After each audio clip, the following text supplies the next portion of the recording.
dans son parc auto. Hein. Et pourtant, le magazine Forbes, là, ne sait pas qui il est. C'est-à-dire qu'on classe les milliardaires africains, lui n'est pas dedans. Quand on classe les milliardaires maliens, lui n'est pas dedans. Mais il a des voitures qui coûtent. C'est-à-dire que le plus bas prix dans ces voitures-là, c'est au moins 500 000 euros. Une voiture, au moins 500 000 euros. Il y a des voitures qui vont à plus de 1 million d'euros. Le roi 12-12, là. On a au moins à 40 millions d'euros de voitures. 40 millions d'euros, là. Faites, il faut convertir ça. Il faut convertir ça en francs CFA. Sachant que 1 million d'euros fait 655 millions de francs CFA. Mais ça, c'est simplement en voiture. Bon, dites-nous, qu'est-ce qu'il fait dans la vie? On aimerait comprendre. On aimerait savoir. Ou bien si vous faites partie de son réseau, mais expliquez-nous, tout simplement. Voilà. Voilà encore un autre pack qu'il a présenté. Des Rolls-Royce, des Lamborghini en SUV. Tout ça là, c'est au moins 1 million d'euros. Mais il a ça. Et ce n'est pas sa seule voiture. Et pourtant, on ne le connaît pas. Et venez nous dire, si c'est si fonds baptismaux qu'il a créé son entreprise, on aimerait savoir, il vient de quelle famille? Qu'est-ce qu'il a fait dans la vie? Qu'est-ce qu'il a réalisé comme exploit en Afrique? Parce qu'on n'a jamais entendu parler de lui. Quelqu'un qui a tout ça dans son parc auto, même le président Ouattara n'a pas ça dans son parc auto. Même Joe Biden n'a pas ça dans son parc auto. Vous comprenez? Ceux qui peuvent se permettre une telle folie, là, généralement, c'est des boxeurs, les boxeurs de renom, les chanteurs de renom, tels que les Jay-Z, ceux qui ont atteint un niveau pas possible. C'est ceux-là qui peuvent se permettre ce genre de choses parce qu'ils ont les moyens de le faire. Bon, lui, là, on ne le connaît ni d'Adam ni d'Ève. Mais le nombre de voitures qu'il a, il y a des rappeurs américains, même 50 Cent, il n'a pas tout ça là. Mais lui, il a ça. Mais il n'a jamais été cité dans un magazine comme étant un milliardaire hors pair. On ne sait pas. Et vous faites la promotion d'un individu comme ça. Vous partez, c'est-à-dire que vous humiliez devant un individu comme ça. À un moment donné, il faut qu'on arrête. Vous ne mangez pas à la maison. En Côte d'Ivoire, là, vous mourrez de faim. Ou bien les Ivoiriens qui sont là, les Ivoiriens que vous voyez là, eux vous ont dit qu'ils souffrent en Côte d'Ivoire, ils ne mangent pas. C'est quel argent vous cherchez dans votre vie? C'est quelle gloire vous cherchez dans votre vie? C'est quel nom vous cherchez dans votre vie? Et toi, Pouchou, celui qui a commencé à ramper s'appelle Père Dalois. Tu trouves normal que ce Père Dalois qui a créé, d'après vous, votre mouvement de mendiants, c'est lui qui a créé son mouvement de mendiants. Et aujourd'hui, le roi 12-12 ne veut que te voir toi, sans voir celui qui a rampé hier, ne le sait pas. C'est-à-dire que non seulement tu torpilles tes camarades, et tu es un personnage narcissique, égocentrique.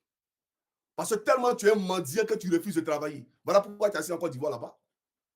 Donc pour toi, tous les moyens sont bons pour t'accaparer les biens des autres. Tu as une misère morale aussi. Tu as une misère morale. Et tu es un triste personnage. J'aimerais te le dire. Tu comprends ou pas? Tu n'as rien, tu n'es rien.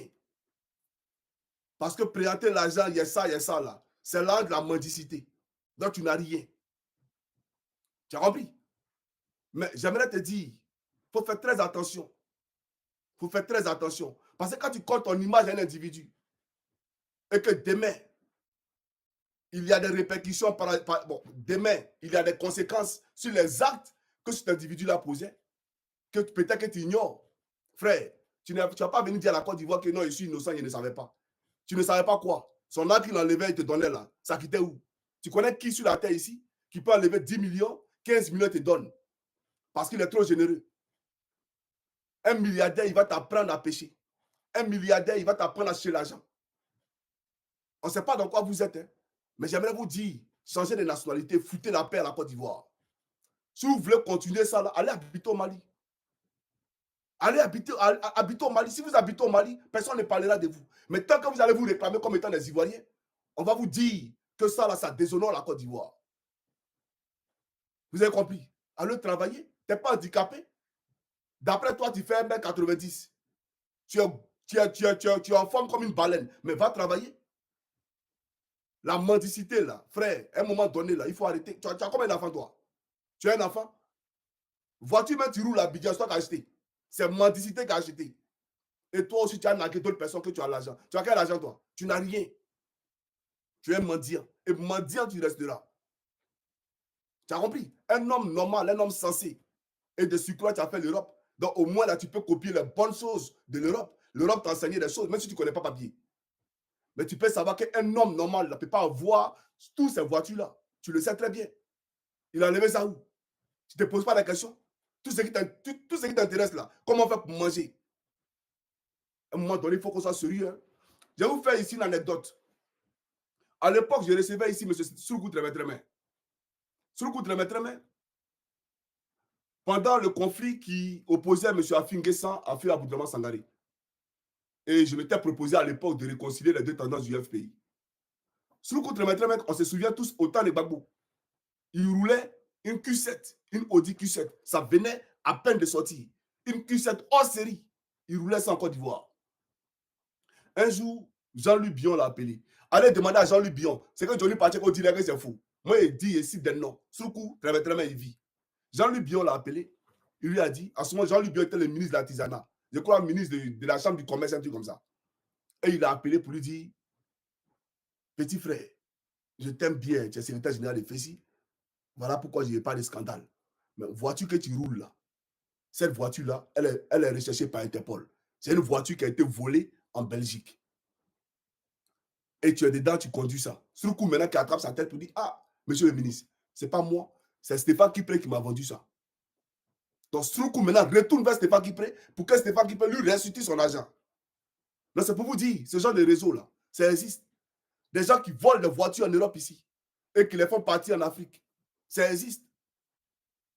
Et si le gouvernement malien était un gouvernement sérieux, on n'allait pas permettre de